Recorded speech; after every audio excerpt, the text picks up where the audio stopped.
നമ്മളിപ്പോൾ ഈ ക്ലീൻ ചെയ്തെടുക്കുന്ന മെറ്റീരിയൽ നമ്മുടെ ക്ലച്ചിൻ്റെ മെറ്റീരിയലാണ്. ഇതെങ്ങനെ സംഭവിച്ചെന്നുള്ളത് നമുക്കൊന്ന് ചെക്ക് ചെയ്ത് നോക്കാം. ഈ കാറ് സത്യം പറഞ്ഞാൽ ഓടിക്കാൻ കഴിയുന്നുണ്ടായിരുന്നില്ല. കാറ് ഫസ്റ്റ് ഗിയർ ഇട്ട് കഴിഞ്ഞാലും മൂവ് ആവുന്നില്ല. ആ ഒരു കണ്ടീഷനിലാണ് നമ്മുടെ ഗ്യാരേജിലേക്ക് കൊണ്ടുവന്നിട്ടുള്ളത്. നമുക്ക് കാണാൻ പറ്റും ഇത് ഫുള്ളി ഈ ഒരു മെറ്റീരിയലാണ് നമ്മൾ ഈ ഒരു ഫ്ലൈ വീലിൽ കാണുന്നത്. ഫ്ലൈ വീലിൻ്റെ കണ്ടീഷൻ ഭാഗ്യത്തിന് വലിയ കുഴപ്പമില്ല. ഹേ ഗൈസ്, ഞാൻ റാസി. നിങ്ങളിപ്പോൾ കണ്ടുകൊണ്ടിരിക്കുന്നത് ഗ്രാൻഡ് I10 പെട്രോൾ ആണ്. ഇത് 1.2 ലിറ്റർ ആണ്. ഇത് വളരെ സ്മൂത്തായി ഡ്രൈവ് ചെയ്യാൻ പറ്റുന്ന ഒരു വണ്ടിയാണ്.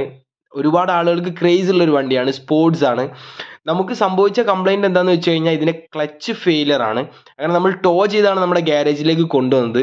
നമുക്ക് കാണാൻ പറ്റും ഇപ്പോൾ നമ്മൾ ഗിയർ ബോക്സ് താഴെ അഴിച്ചു വെച്ചിട്ടുണ്ട്. നമുക്കൊന്ന് നോക്കാം ഇതിൻ്റെ ക്ലച്ചിന് സംഭവിച്ചത് എന്താണെന്ന് ശരിക്കും നോക്കാം.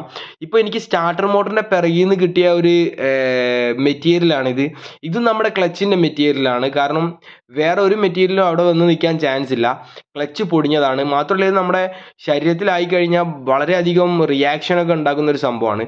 നമുക്ക് ഈ ക്ലച്ച് ഒന്ന് അഴിച്ചെടുക്കണം. ക്ലച്ച് അഴിച്ചെടുത്ത ശേഷം നമുക്ക് ചെക്ക് ചെയ്യാം എന്താ സംഭവിച്ചതെന്നുള്ളത്. നമ്മളിപ്പോൾ കാണുന്നത് ഈ ഒരു മെറ്റീരിയൽ ക്ലീൻ ചെയ്യുന്ന ഒരു പ്രോസസ്സാണ്. ഇത് ഫുള്ളായി നമ്മൾ ബ്രഷ് കൊണ്ട് ക്ലീൻ ചെയ്ത ശേഷം നമ്മൾ ഡീസൽ ഉപയോഗിച്ച് ക്ലീൻ ചെയ്യും. ഇപ്പോൾ കാണുന്നതാണ് നമ്മൾ ഡിസ്ക്. ഇത് ഫ്ലൈ വീൽ സൈഡാണ്. ഓക്കെ, നമുക്കിനി ഓപ്പോസിറ്റ് സൈഡ് നോക്കാം. ഇതുകൊണ്ട് ഈ ഒരു ഭാഗം ഫുള്ളി പൊളിഞ്ഞു പോയിട്ടുണ്ട്. മെറ്റലാണ് അവിടെ ഇപ്പോൾ കാണുന്നത്. അങ്ങനെ പ്രഷർ പ്ലേറ്റിൽ മെറ്റൽ സ്ക്രാച്ച് ആയിട്ടുള്ള ആ ഒരു സ്ക്രാച്ച് പാടുകളാണ് നമ്മൾ കാണുന്നത്. ടോട്ടലി ഈ ഒരു ക്ലച്ച് എന്ന് പറഞ്ഞാൽ ഡെഡാണ്. ഇത് അധികം കിലോമീറ്റർ ഓടിയ വണ്ടിയൊന്നുമല്ല. ഇതിന് സംഭവിച്ചത് എന്താണെന്ന് വെച്ച് കഴിഞ്ഞാൽ ഇത് കയറ്റം കയറുന്ന സമയത്ത് സംഭവിച്ചൊരു ഫെയിലിയറാണിത്. വേറൊരു വണ്ടിക്ക് സൈഡ് കൊടുത്തായിരുന്നു, അങ്ങനെ സംഭവിച്ചാണ്. ഇത് നമ്മുടെ പുതിയ ക്ലച്ചാണ്. ഈ ഒരു ക്ലച്ചിൻ്റെ മെറ്റീരിയലൊക്കെ തന്നെ കാണാൻ പറ്റും. ഫുള്ളി ന്യൂ ക്ലച്ചാണ് നമ്മൾ ഫിക്സ് ചെയ്യുന്നത്. ഇത് സാക്സ് എന്ന് പറയുന്ന മോഡലാണ്. ഇത് വരുന്നത് ജർമ്മനിയിൽ നിന്നാണ്. ജർമ്മൻ മെയ്ഡ് ആണിത്. ഓക്കെ, ഈ ഒരു ക്ലച്ച് സെയിം ടു സെയിം ക്ലച്ചാണ്. ഇതിൻ്റെ പ്രത്യേകത എന്താണെന്ന് വെച്ച് കഴിഞ്ഞാൽ ഇത് ഹാൻഡ് മെയ്ഡ് ആണെന്നൊക്കെയാണ് ഇവർ പറയുന്നത്. ഓക്കെ, ഇമ്പോർട്ടഡ് ക്ലച്ചാണ്. അപ്പം നമ്മൾ ഈ ഒരു ക്ലച്ച് കാറിലേക്ക് ഫിക്സ് ചെയ്തിട്ടുണ്ട്. നമുക്കിനി ബാക്കി കാര്യങ്ങളിലേക്ക് പോവാം. നമ്മുടെ ഗിയർ ബോക്സിൻ്റെ റിലീസ് ബെയറിംഗ് നമുക്ക് നിർബന്ധമായിട്ടും ചേഞ്ച് ചെയ്യണം. നമ്മൾ പുതിയ റിലീസ് ബെയറിംഗ് ഇട്ടിട്ടുണ്ട്. ഇപ്പോൾ നമ്മൾ പുഷ് ചെയ്യുന്ന സമയത്ത് കാണാൻ പറ്റും ഇതുപോലെയാണ് നമ്മുടെ റിലീസ് ബെയറിംഗ് വർക്ക് ചെയ്യുന്നത്. ഇത് പുഷ് ചെയ്യുന്ന സമയത്ത് നമ്മുടെ ക്ലച്ച് വർക്ക് ചെയ്യുകയും അതുപോലെ തന്നെ നമ്മുടെ എഞ്ചിനും ഗിയർ ബോക്സും തമ്മിലുള്ള ബന്ധം സെപ്പറേറ്റ് ആവുകയും ചെയ്യും. അതിൻ്റെ കൂടെ തന്നെ നമ്മൾ ഇതിൻ്റെ ജനറൽ സർവീസും കൂടെ ചെയ്യുന്നുണ്ട്. കൂളൻ്റ് എല്ലാം വെള്ളമാണുള്ളത്, നമുക്ക് മാറ്റണം. ഈ ഒരു കണ്ടീഷനിൽ ഓടിക്കഴിഞ്ഞാൽ എൻജിൻ ഡാമേജ് ആവും, മറ്റു പാർട്ടുകളെല്ലാം ഇത് ഡാമേജ് ചെയ്യും. അപ്പോൾ നമുക്ക് ഈ ഒരു കൂളൻ്റ് നിർബന്ധമായിട്ട് ചേഞ്ച് ചെയ്യണം. അതുപോലെ തന്നെ ഓയിലിൻ്റെ കണ്ടീഷൻ കണ്ടാൽ അറിയാൻ പറ്റും. ഇത് കുറച്ച് മാറാറായ ഓയിലാണ്. കളറ് കുറച്ച് മാറിയിട്ടുണ്ട്. ഇത് ഒരുപാട് ഓട്ടം ഉള്ള വണ്ടിയല്ല, ഓട്ടം വളരെ കുറഞ്ഞൊരു വണ്ടിയാണ്. 2016 മോഡലാണെങ്കിൽ പോലും വളരെ കുറഞ്ഞ കിലോമീറ്റേഴ്സ് മാത്രമേ ഇത് ഓടിയിട്ടുള്ളൂ. ഇപ്പോൾ നമ്മളിതിലേക്ക് ഓയിൽ ഒഴിക്കാൻ വേണ്ടി പോവുകയാണ്. നമ്മൾ ഒഴിക്കുന്നത് 5W30 ഓയിലാണ്. ഇതൊരു എഞ്ചിന് ബെറ്റർ പെർഫോമൻസ് കൊടുക്കും, മാത്രമല്ല നല്ല ലൈഫും കിട്ടുന്ന ഒരു ഓയിലാണിത്. അപ്പോൾ നമുക്കിനി ഓയിൽ ഇതിലേക്ക് ഒഴിച്ചു കൊടുക്കാം. ഈ ഒരു കാറിന് സംഭവിച്ച ഫെയിലിയർ എന്ന് പറയുകയാണെങ്കിൽ ഇതിൻ്റെ ഓണറുടെ വീട്ടിലേക്ക് എത്തണമെങ്കിൽ ഒരു വലിയ കയറ്റം കയറിയിട്ടാണ് അങ്ങോട്ട് പോവുക. അപ്പോൾ ആ സമയത്ത് മറ്റു വണ്ടികൾക്ക് സൈഡൊക്കെ കൊടുക്കുന്ന സമയത്ത് ക്ലച്ച് നന്നായിട്ട് ലോഡ് ചെയ്തിട്ടാണ് ഈ വണ്ടി എടുക്കുന്നത്. അപ്പോൾ അങ്ങനെ സംഭവിച്ച ഒരു ഫെയിലിയറാണിത്.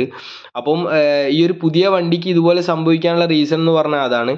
ഓക്കെ, അപ്പോൾ നമ്മളിപ്പം ഈ ഒരു പ്രോസസ്സ് ചെയ്യുന്നുണ്ട്. ഇപ്പോൾ നമ്മുടെ ഓയിലിൻ്റെ ഫില്ലിങ് ഏകദേശം കംപ്ലീറ്റ് ആവാറായിട്ടുണ്ട്. നമ്മൾ ഈ ഒരു ടെസ്റ്റ് ഡ്രൈവ് കഴിഞ്ഞ ശേഷം നമ്മൾ കാറ് നമുക്ക് പ്രോപ്പറായിട്ട് ചെക്ക് ചെയ്യണം. ഓക്കെ, ഇപ്പോൾ നമ്മൾ ഓൾമോസ്റ്റ് ഓയിൽ ഫില്ല് ചെയ്ത് കഴിഞ്ഞു. ഇനി നമുക്ക് നോക്കാനുള്ള കാര്യങ്ങൾ എന്ന് പറഞ്ഞു കഴിഞ്ഞാൽ ഇതിൻ്റെ കൂളൻ്റ് ആണ്. അപ്പോൾ നമുക്ക് ഇതിന് കൂളൻ്റ് നമുക്ക് ഫില്ല് ചെയ്യാം. കൂളൻ്റ് നമ്മൾ ഒഴിച്ചു കൊടുക്കുന്നുണ്ട്. കൂളൻ്റ് മാറാൻ വൈകി കഴിഞ്ഞാൽ പുതിയ വണ്ടിയാണെന്ന് പറഞ്ഞിട്ട് ഒരു കാര്യവുമില്ല. കാരണം നമ്മുടെ പൈപ്പുകൾ ആദ്യം ഡാമേജ് ആവും. മാത്രമല്ല ലോങ് ഡ്രൈവ് ഒക്കെ പോകുന്ന സമയത്ത് ആ പൈപ്പിലൂടെ ലീക്ക് ആവുകയും ബ്രേക്ക് ഡൗൺ ആവുകയും എൻജിൻ ഫെയിലിയർ ആവുകയും ചെയ്യും. റിസർവ് ടാങ്ക് വരെ നമ്മൾ കറക്റ്റ് ആയിട്ടുള്ള ലെവലിൽ കൊടുത്തിട്ടുണ്ട്. ഇത് നമ്മുടെ ക്യാബിൻ ഫിൽറ്റർ ആണ്. ഇതിൻ്റെ എയർ ഫിൽറ്ററിന് കുഴപ്പമൊന്നുമില്ല, എഞ്ചിൻ്റെ എയർ ഫിൽറ്റർ ഓക്കെയാണ്. ഞാൻ ഈ ഒരു ക്യാബിൻ ഫിൽറ്റർ റീപ്ലേസ് ചെയ്യുന്നുണ്ട്. കാരണം അത് ഒരുപാട് പഴക്കമുള്ള ഒരു ക്യാബിൻ ഫിൽറ്ററാണ്. നമുക്ക് നല്ല ഫ്രഷ് ആയിട്ടുള്ള ഒരു ബ്രീത്തിങ് കിട്ടും ഈ ഒരു എയർ ഫിൽറ്റർ ഫിക്സ് ചെയ്യുമ്പോൾ. ഇത് ഫിക്സ് ചെയ്യാൻ വളരെ എളുപ്പമാണ്. നിങ്ങൾ ഗ്രാൻഡ് I10 യൂസ് ചെയ്യുന്ന ആളുകളാണെങ്കിൽ നിങ്ങൾക്ക് നിങ്ങളുടെ വീട്ടിൽ നിന്ന് തന്നെ ഇത് ഫിക്സ് ചെയ്യാൻ പറ്റും. സിമ്പിളാണ്. നമ്മുടെ ഗ്ലൗ ബോക്സ് ജസ്റ്റ് പിറകിലേക്ക് വെച്ച് കഴിഞ്ഞാൽ ഇതുപോലെ പുഷ് ചെയ്ത് ലോക്ക് ചെയ്ത് കൊടുത്തു കഴിഞ്ഞാൽ നമുക്ക് ഈ ഒരു പ്രോസസ്സ് കഴിയുന്നതായിരിക്കും. ഇടയ്ക്ക് നിങ്ങൾക്ക് ക്ലീൻ ചെയ്യണം എന്നൊക്കെ ഉണ്ടെങ്കിലൊക്കെ നിങ്ങൾക്ക് സ്വന്തമായിട്ട് തന്നെ ചെയ്യാവുന്നതാണ്. ഗ്യാരേജിൽ പോകേണ്ട ആവശ്യമില്ല. ഓക്കെ, നമുക്ക് അടുത്തായിട്ട് നമ്മുടെ ടെസ്റ്റ് ഡ്രൈവ് ആണ്. എനിക്ക് ഭയങ്കര ഇഷ്ടമുള്ള ഒരു കാര്യം എന്ന് പറഞ്ഞാൽ ഈ വണ്ടിയിൽ ഫസ്റ്റ് കാര്യം ഈ വണ്ടിയുടെ ഒരു ഡ്രൈവിംഗ് കംഫർട്ടബിലിറ്റി ആണ്. പിന്നെ ഒരു കാര്യം എന്ന് പറഞ്ഞാൽ ഇതിൻ്റെ ലൈറ്റ്നിങ് ആണ്. അതായത് നമുക്ക് ഒരു ബ്ലൂ കളറിലുള്ള ഒരു ലൈറ്റ്നിങ് ഇതിന് കിട്ടുന്നുണ്ട്. ഇതൊരു പ്രീമിയം ഒരു ഫീൽ നമുക്ക് കിട്ടും ഈ വണ്ടി ഓടിക്കുന്ന സമയത്ത്. ഈ ലൈറ്റ്നിങ് ഭയങ്കര സെറ്റപ്പാണ്. ഓക്കെ, അടുത്തായിട്ട് നമുക്ക് കാണാൻ പറ്റും. ഇതാണ് ഞാൻ പറഞ്ഞ കാര്യം, 28,590 കിലോമീറ്റർ മാത്രമേ ഈ കാർ നമുക്ക് ഓടിയിട്ടുള്ളൂ. അപ്പോൾ നമുക്ക് ഈ ഒരു കാർ നമ്മൾ ഏകദേശം ഒരു 25 കിലോമീറ്ററോളം ടെസ്റ്റ് ഡ്രൈവ് ചെയ്തിട്ടാണ് നമ്മൾ ഇതിൻ്റെ ഓണർക്ക് കൊടുക്കാൻ പോകുന്നത്. നമ്മൾ ടെസ്റ്റ് ഡ്രൈവ് കഴിഞ്ഞ ശേഷം നമ്മൾ ഗ്യാരേജിൽ വന്നു ഫുൾ ചെക്ക് ചെയ്യുകയാണ്. അതായത് നമ്മൾ ഫിക്സ് ചെയ്ത ഭാഗങ്ങളെല്ലാം ഒന്നുകൂടെ നമ്മൾ ചെക്ക് ചെയ്യുന്നുണ്ട്. നമ്മുടെ ആക്സിലുകൾ, അതുപോലെ തന്നെ നമ്മുടെ ഗിയർ ഓയിലിൻ്റെ ഡ്രെയിൻ ബോൾട്ടുകൾ, എല്ലാ ഭാഗങ്ങളും നമ്മൾ ചെക്ക് ചെയ്യുന്നുണ്ട്. എവിടെയെങ്കിലും ലീക്കോ കാര്യങ്ങളോ എന്തെങ്കിലും പ്രശ്നങ്ങളുണ്ടോ നമുക്ക് അറിയണം. എല്ലാ കാര്യങ്ങളും ഓക്കെയാണ്. ഇപ്പോൾ നമ്മൾ കാണുന്ന ഡ്രെയിൻ ബോൾട്ടാണ്. ഇനി നമുക്ക് കാർ ഡൗൺ ചെയ്യാം. ഡൗൺ ചെയ്ത ശേഷം നമുക്കിനി ഇതിൻ്റെ എൻജിൻ ഓയിൽ ജസ്റ്റ് ഒന്നും കൂടെ ഒന്ന് ചെക്ക് ചെയ്യാം. കാരണം നമുക്കിത് ടോപ്പപ്പ് ചെയ്യണമെന്ന് നോക്കാൻ വേണ്ടിയിട്ടാണ്. എൻജിൻ ഓയിൽ നമ്മൾ ജസ്റ്റ് ഒന്ന് നോക്കുന്നുണ്ട്. ഏകദേശം ഒരു 3.5 ലിറ്റർ 3.6 ആണ് ഇതിൻ്റെ ഒരു ക്വാണ്ടിറ്റി വരുന്നത് എൻജിൻ ഓയിലിൻ്റെ. അപ്പോൾ നമ്മൾ ഈ ഒരു കാര്യങ്ങളെല്ലാം പ്രോപ്പറായി ചെക്ക് ചെയ്തു. അടുത്തത് ഇനി നമുക്ക് കൂളൻ്റ് ചെക്ക് ചെയ്യണം. ഇപ്പോൾ ഓടി വന്ന വണ്ടിയാണ്, പെട്ടെന്ന് തുറന്നു കഴിഞ്ഞാൽ ക്യാപ്പ് എല്ലാം കൂടെ തെറിച്ച് ഫ്ലൂയിഡ് പുറത്തേക്ക് വരും.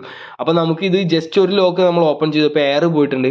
ഇനി ഞാൻ ആ പൈപ്പിലെ പ്രഷർ ജസ്റ്റ് ചെക്ക് ചെയ്യുന്നുണ്ട്. പ്രഷർ കുറവാണെന്ന് കൺഫേം ചെയ്ത ശേഷം മാത്രമാണ് ഞാൻ ഇത് ഓപ്പൺ ചെയ്യുന്നത്. നിങ്ങളിത് ചെയ്യുമ്പോൾ വളരെ സൂക്ഷിക്കണം, കെയർഫുൾ ആയിരിക്കണം. അപ്പോൾ ഞാനിത് ഓപ്പൺ ചെയ്തു. ഓക്കെ, ഇനി നമുക്ക് ഇതിലേക്ക് എത്ര കൂളൻ്റ് കുറവുണ്ടെന്ന് നോക്കാം. ഇപ്പോൾ ഞാൻ ഒഴിക്കുന്നുണ്ട് കൂളൻ്റ്.